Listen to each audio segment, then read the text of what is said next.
धर्मराज युधिष्ठिर कहने लगे कि हे कृष्ण, वैशाख मास की शुक्ल पक्ष की एकादशी का क्या नाम है तथा उसकी कथा क्या है?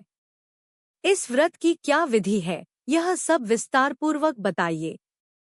श्री कृष्ण कहने लगे कि हे धर्मराज, मैं आपसे एक कथा कहता हूँ जिसे महर्षि वशिष्ठ ने श्री रामचंद्र जी से कही थी।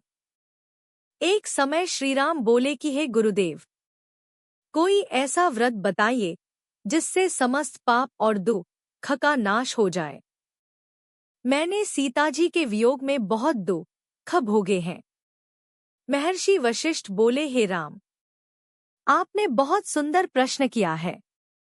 आपकी बुद्धि अत्यंत शुद्ध तथा पवित्र है। यद्यपि आपका नाम स्मरण करने से मनुष्य पवित्र और शुद्ध हो जाता है, तो भी लोकहित में यह प्रश्न अच्छा है। वैशाख मास में जो एकादशी आती है उसका नाम मोहिनी एकादशी है। इसका व्रत करने से मनुष्य सब पापों तथा दुखों से छूटकर मोहजाल से मुक्त हो जाता है। मैं इसकी कथा कहता हूँ, ध्यानपूर्वक सुनो।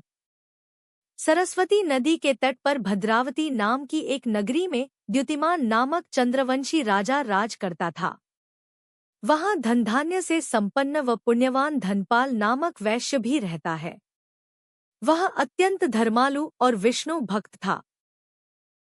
उसने नगर में अनेक भोजनालय, प्याऊ, कुएं, सरोवर, धर्मशाला आदि बनवाए थे। सड़कों पर आम, जामुन, नीम आदि के अनेक वृक्ष भी लगवाए थे। उसके 5 पुत्र थे, सुमना, सद्बुद्धि, मेधावी, सुकृति और धृष्टबुद्धि। इनमें से 5वां पुत्र धृष्टबुद्धि महापापी था। वह पितर आदि को नहीं मानता था। वह वेश्या, दुराचारी मनुष्यों की संगति में रहकर जुआ खेलता और परस्त्री के साथ भोगविलास करता तथा मद्यमांस का सेवन करता था। इसी प्रकार अनेक कुकर्मों में वह पिता के धन को नष्ट करता रहता था। इन्हीं कारणों से त्रस्त होकर पिता ने उसे घर से निकाल दिया था। घर से बाहर निकलने के बाद वह अपने गहने कपड़े बेचकर अपना निर्वाह करने लगा। जब सब कुछ नष्ट हो गया तो वेश्या और दुराचारी साथियों ने उसका साथ छोड़ दिया। अब वह भूख प्यास से अति दुखी रहने लगा। कोई सहारा न देख चोरी करना सीख गया। एक बार वह पकड़ा गया तो वैश्य का पुत्र जानकर चेतावनी देकर छोड़ दिया गया, मगर दूसरी बार फिर पकड़ में आ गया। राजाज्ञा से इस बार उसे कारागार में डाल दिया गया। कारागार में उसे अत्यंत दुख दिए गए। बाद में राजा ने उसे नगरी से निकल जाने का कहा। वह नगरी से निकल वन में चला गया।